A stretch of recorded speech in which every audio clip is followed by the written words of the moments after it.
Dès l'école maternelle, les élèves sont invités à questionner le monde qui les entoure pour le comprendre et développer leur capacité à raisonner. La dimension émancipatrice de l'école, induisant leur capacité de penser par eux-mêmes, est déjà posée. Comment transformer l'acte éducatif de façon à ce que les situations soient plus à même de convoquer la pluralité de l'expérience des élèves, quelle que soit leur histoire, avec des modalités d'échange organisées de façon plus systématique à l'école, de façon à ce que les avis se croisent, que les opinions se confrontent, amenant dès lors qu'on a sur le même objet, que ce soit un fait, un événement, un objet étudié, tout un travail de débat polémique, où s'exerce à la fois créativité et rationalité, où il va falloir justifier, argumenter, développer la preuve. Et pour moi, il y a là tout un travail de formation intellectuelle qui déborde les objets mêmes en tant qu'enjeu éducatif et formatif. Une école émancipatrice, c'est une école qui apprend à chacun à penser par soi-même, à sortir peut-être du cercle clos de ses origines et des modes de pensée qui y sont attachés, de façon à pouvoir se développer dans le sens qu'il le désire et sans avoir le poids de fatalité intériorisée. L'école est émancipatrice quand elle permet à chaque enfant d'acquérir un esprit critique d'un point de vue pédagogique et didactique. L'esprit critique peut contribuer à faire une école émancipatrice à certaines conditions. La première condition, c'est de faire travailler sur cette compétence n'importe quel élève. Et donc ne pas seulement se contenter en quelque sorte de familiariser uniquement les élèves qui sont déjà de par leur éducation, de par leur origine sociale, familiariser à cette compétence. La deuxième condition, c'est de ne pas se contenter de mobiliser l'éducation à l'esprit critique uniquement à d'autres fins, à d'autres objectifs.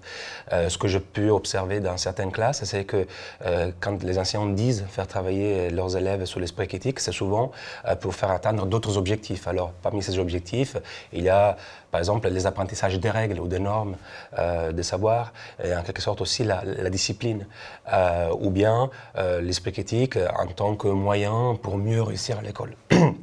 Je trouve que à partir du moment où l'école, entendue comme une institution, n'intégrait pas, je dirais, dans son cœur cet apprentissage, il serait vraiment difficile de l'utiliser au service de cette mission d'émancipation de l'école.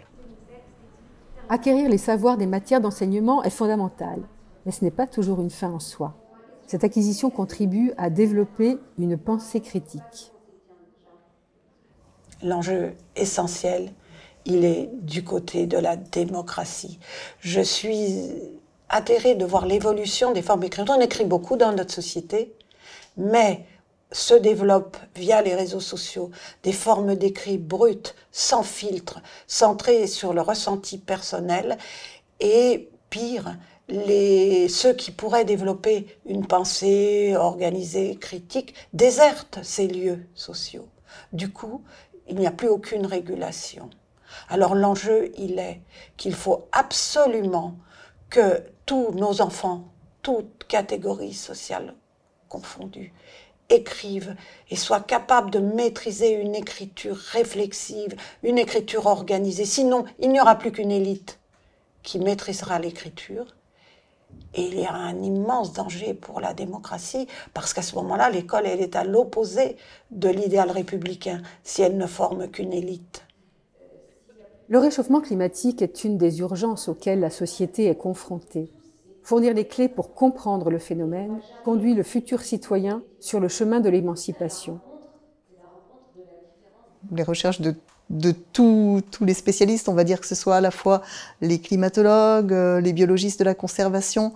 Donc ces recherches, elles concordent sur le fait qu'on est en train de vivre finalement une nouvelle ère. Cette ère a été appelée par les chercheurs l'Anthropocène. Donc comment s'éduquer, comment éduquer les enfants dans l'Anthropocène, puisqu'on est embarqué. En fait, c'est la grande question qui suppose de reconfigurer ou de s'appuyer sur les méthodes d'éducation nouvelles qui ne sont pas si nouvelles que ça, mais sur cette nécessité d'empowerment, cette nécessité d'esprit critique et cette nécessité d'émancipation pour être émancipé dans un monde que nous voulons plus juste. Aujourd'hui, les inégalités de genre, mais aussi sociales et culturelles, restent importantes. Pour les réduire, l'émancipation passe par la compréhension des mécanismes qui conduisent à les reproduire.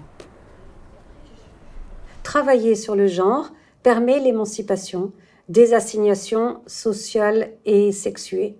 Et donc la prise en compte du genre, c'est un petit domaine, mais en fait qui est diffus, qui est partout. Et en tenir compte pourrait faciliter le fait qu'on travaille à l'autonomie des jeunes élèves. Et donc ça serait vraiment nécessaire que l'école se soucie de cela. La vocation émancipatrice de l'école ne se décrète pas. Encore faut-il lui donner les moyens de l'assurer. En fait, la question de l'émancipation à l'école, elle a traversé le siècle. C'est-à-dire que depuis longtemps, deux fronts s'opposent entre une école qui serait réduite et asséchée à des choses très techniques pour faire de nos élèves simplement des travailleurs qui n'ont simplement juste besoin de lire et de compter. Et de l'autre côté, eh bien, l'idée de construire non pas simplement un travailleur, mais d'abord et surtout un citoyen qui est capable de penser par lui-même, qui est capable de trouver des références culturelles, des références aussi qui soient communes avec celle de ses camarades. Tout ça, c'est essentiel. L'éducation émancipatrice doit devenir une priorité pour faire face aux inégalités multiples, aux bouleversements en cours. Aujourd'hui, l'école ne le permet pas. Trop d'obstacles demeurent. Il est temps de les lever. L'école de la République a une mission émancipatrice. Mais encore faut-il s'entendre sur le sens du mot émancipation. Si l'émancipation, c'est la possibilité, comme on l'a entendu il y a quelque temps, de faire émerger un Einstein dans le 93, c'est bien pour le garçon en question. C'est pas très bien pour le 93 qui restera le 93. L'émancipation, c'est la possibilité donnée à toutes et tous de lutter contre tous les rapports d'inégalité, de lutter contre tous les rapports de domination. C'est la possibilité donnée à chacune et à chacun de se dépasser, de ne pas être enfermé dans son origine, de ne pas être enfermé dans ses conditions sociales, de ne pas être enfermé même dans sa culture. Voilà, c'est la possibilité de s'ouvrir vers le monde et de choisir sa vie. C'est ça l'émancipation. Or cela, je crois que l'école ne le permet pas vraiment aujourd'hui. Pour qu'elle le permette, il faudrait qu'elle soit beaucoup plus attentive à la question de la mixité sociale, qu'elle soit beaucoup plus attentive à donner à toutes et tous, et en particulier à ceux qui ont des conditions de vie difficiles, des conditions de scolarisation excellentes, avec une vraie ambition culturelle. Il faudrait que cette école donne aussi la possibilité à ses enseignants de réfléchir, d'être de vrais inventeurs, des concepteurs, et que la formation des enseignants ne soit pas une normalisation des enseignants, mais un accompagnement de leur créativité.